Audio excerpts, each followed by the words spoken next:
अपने घर पर किस तरह का शिवलिंग रखना चाहिए, शिवलिंग का आकार कौन सा होना चाहिए, कितना बड़ा होना चाहिए।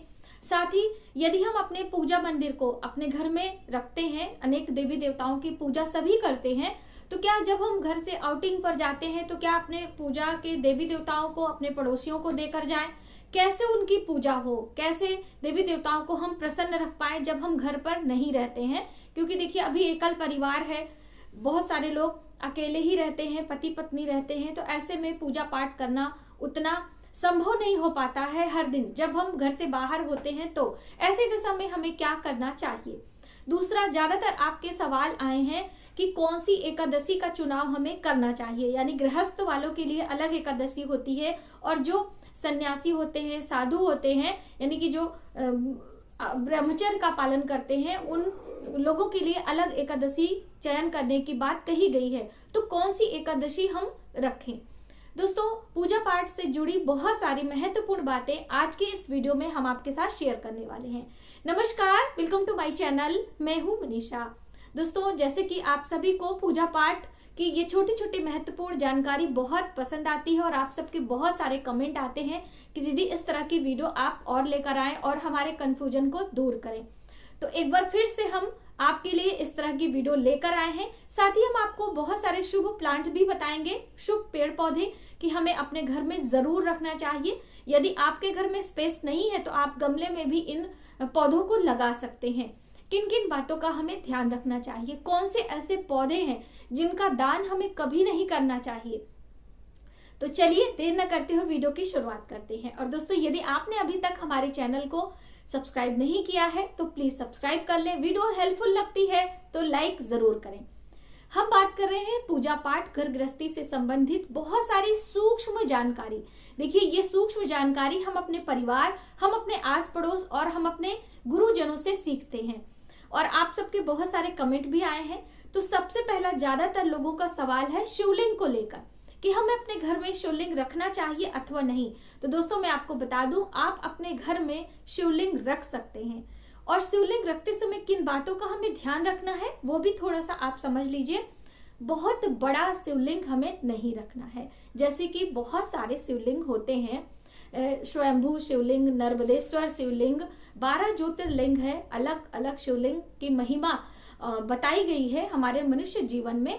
तो आपको अपने घर में पारद के शिवलिंग, धातु के शिवलिंग, इस तरह से, तो देखिए आप ज्यादा कंफ्यूज ना होकर नर्मदेश्वर शिवलिंग अपने घर में आप रख सकते हैं। ये बहुत ही शुभ होता है गृहस्थ मनुष्यों के लिए, जो कि नर्मदा नदी से प्राप्त होता है। वही शिवलिंग हमारे लिए अच्छा होता है। जब कभी एमपी आप नर्मदा नदी जाते हैं तो वहां से शिवलिंग आप लेकर आए और वहां का जो भी शिवलिंग होता है वो नर्मदेश्वर शिवलिंग ही कहलाता है।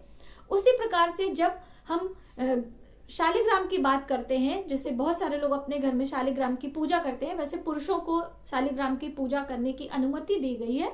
तो कौन सा शालिग्राम हम ले आए, तो देखिए मार्केट में बहुत सारे शालिग्राम होते हैं। यदि कभी आप नेपाल जाते हैं तो वहां पे गंडकी नदी से प्राप्त होने वाला जो शालिग्राम है वो हमारे लिए बेहद शुभकारी होता है। और रियल, असली जिसे आप कहते हैं, वो असली शालिग्राम वहीं से प्राप्त होता है।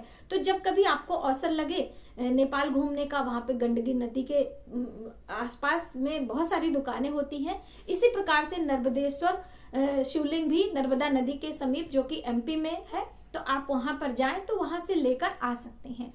अब दूसरी महत्वपूर्ण बात है कि क्या हम शिवलिंग खरीदते समय शिव परिवार भी खरीदें कि केवल शिवलिंग ही लाकर अपने घर में रखें।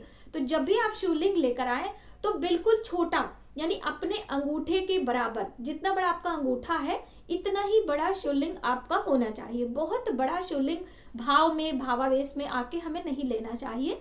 और शिवलिंग के साथ में उसका जो एक स्टैंड होता है वो भी आपको लेना है। पत्थर का ही शिवलिंग और पत्थर का ही स्टैंड होना चाहिए, आपको प्रयास करना है। साथ ही उनके साथ में आपको नंदी देवता, उनके साथ में सर्प देवता, वो मिलते हैं, पूरा सेट मिलता है। उनके साथ में एक प्लेट होगी। अक्सर आपने हमारी पूजा की वीडियो में देखा होगा, तो मैंने आपको दिखाया भी है कि जो हमारे घर पे शिवलिंग है और उनके साथ में एक स्टैंड भी आता है जिसपे एक लुटिया होती है और उसपे से जलाधारी, मतलब जल की धारा बहती रहती है। ये पूरा सेट मिलता है। तो वो आप खरीदें, आपके लिए ज्यादा शुभ होगा। अब शिवलिंग की तो बात आपने समझी। इसी प्रकार से शालिग्राम आप अपने घर में रख सकते हैं। शालिग्राम को रखने के लिए बहुत सारी बहनों का प्रश्न आता है कि क्या हम तुलसी के पौधे में रख सकते हैं कि नहीं। तो बिल्कुल तुलसी के पौधों को ऐसे स्थान पे रखें जहां पे गंदगी ना हो, जहां पे कपड़े का पानी वगैरह ना चूता हो, कूड़ा वगैरह आप ना रखते हो, बालकनी में, छत पे, कहीं भी आप रख सकते हैं। वैसे तुलसी जी रखने का सही दिशा, सही स्थान क्या है, तो पहले के समय में आंगन होता था तो ब्रह्म स्थान में तुलसी जी का स्थान माना जाता है, लेकिन अभी घर पे ब्रह्म स्थान नहीं होता है तो आप ईशान कोण में भी तुलसी का पौधा, तुलसी का गमला रख सकते हैं। इसी तरह से शुभ प्लांट यानी कि कौन कौन से पौधे हम अपने घर में लगाना चाहिए, बहुत सारे कमेंट आते हैं। जैसे अभी सर्दियों का मौसम है, बारिश के सीजन में बहुत सारे प्लांट्स हम अपने घर पे लगाते हैं। तो आप कुछ ऐसे देव वृक्ष हैं जिन्हें आप लगा सकते हैं और उसकी शुभता आपके पूरे परिवार को मिलती है, आपके घर में खुशियां आती हैं, उसकी सकारात्मक ऊर्जा आपको प्राप्त होती है।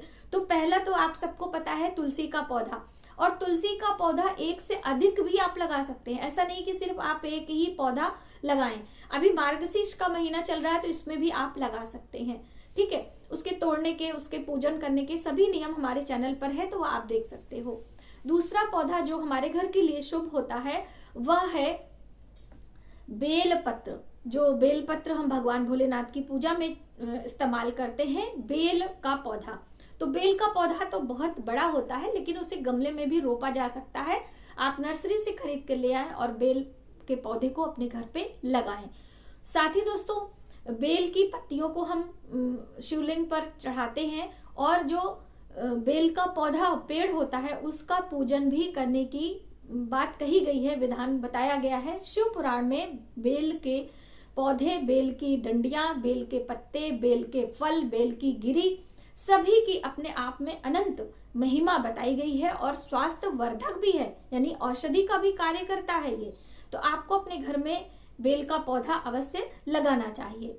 दूसरा बहुत ही शुभ पौधा होता है आंवले का पौधा। जैसे कि कार्तिक मास की शुक्ल पक्ष की 9वीं तिथि पर आंवले के वृक्ष की पूजा की जाती है, और पूरे कार्तिक में आंवले का फल हम दान करते हैं और सेवन करते हैं। आंवले के फल की हम बात करें तो औषधियों के अंतर्गत आता है, सोने के बराबर उसकी तुलना की गई है। तो आपको अपने घर में आंवले का पौधा लगाना चाहिए। आंवले का पौधा भी साक्षात माता लक्ष्मी का स्वरूप माना जाता है। आंवले के पौधे को आपको किसी को दान नहीं करना चाहिए, ये बहुत ही गूढ़ बात है। तो आप किसी को दान ना करें, आप अपने घर में लगाएं और उसकी पूजा अर्चना करें समय समय पर।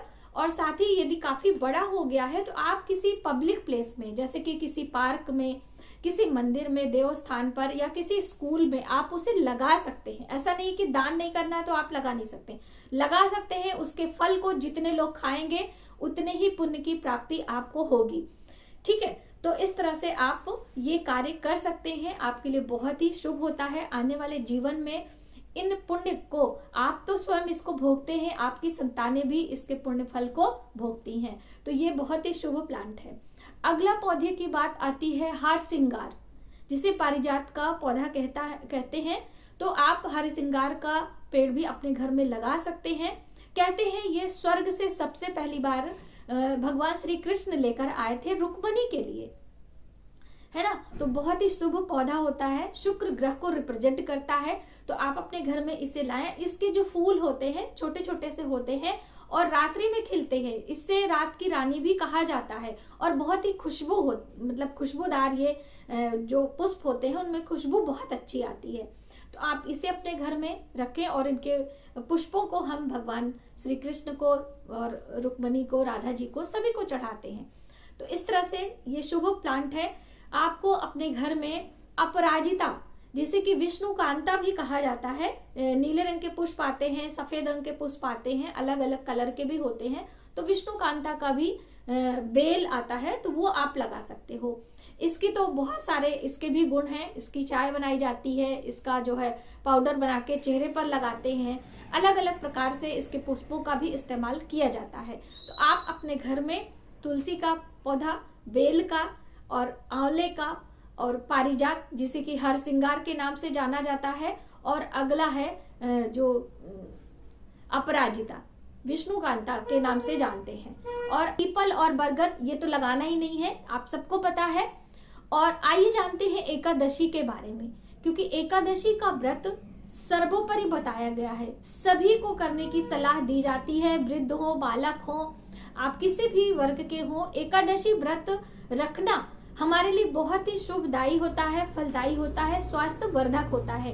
तो कौन सी एकादशी का चुनाव हमें करना चाहिए, क्योंकि जब भी हम कैलेंडर, जब भी हम चार्ट देखते हैं व्रत उपास का, तो उसमें 2 एकादशी बताई जाती है, एक वैष्णव, एक स्मार्त। तो अब हमें कौन सी एकादशी का चुनाव करना चाहिए? देखिए, एकादशी के चुनाव में सबसे अहम बात आपको याद रखना है, दशमी युक्त एकादशी कभी भी हमें चयन नहीं करना चाहिए। दशमी युक्त एकादशी का अर्थ होता है कि सुबह सवेरे कुछ देर के लिए, कुछ घड़ी के लिए दशमी तिथि है, उसके बाद पूरा दिन एकादशी है। ऐसी एकादशी हमारे लिए शुभ नहीं मानी जाती है। वहीं पर द्वादशी युक्त या त्रयोदशी युक्त एकादशी हमारे लिए बहुत शुभ होती है। कहने का अर्थ है कि जब सूर्य का उदय हो रहा है तब थोड़ी कुछ समय के लिए एकादशी है और पूरे दिन द्वादशी लगी है, ऐसी एकादशी आपके लिए शुभ होती है। इसीलिए एकादशी व्रत को लेकर बहुत सारे लोग कंफ्यूज हो जाते हैं। तो जो ये चातुर्मास की एकादशियां होती हैं, इनमें एक ही एकादशी मानी जाती है, और साथ ही बहुत सारी एकादशी होती है, जैसे भीमसेनी एकादशी, हरिशैनी एकादशी या फिर उत्पन्ना एकादशी, ये सारी व्रतें एक ही होती हैं, यानी ऐसा उनका रहता ही है। तो बहुत सारी जानकारी एकादशी व्रत से संबंधित हमारे चैनल पर है, यदि आपको कोई भी कंफ्यूजन हो तो आप उसे देख सकते हैं। इस तरह के छोटे छोटे कंफ्यूजन, छोटे छोटे सवाल हमारे मन में आते रहते हैं, तो हम किससे पूछने जाए, किससे उसका समाधान करें। तो आप सबके कमेंट पे मैंने सोचा मैं एक वीडियो बनाऊं और आप सभी को इन सभी बातों का ज्ञान हो। आज की वीडियो में बस इतना ही। यदि हमारी जानकारी आपको थोड़ी सी भी हेल्पफुल लगे तो प्लीज वीडियो को ज्यादा से ज्यादा लोगों में शेयर करें, आने वाले वीडियो के लिए सब्सक्राइब करें। मिलते हैं एक नई जानकारी के साथ नए वीडियो में, तब तक आप अपना ख्याल रखें। जय माता दी।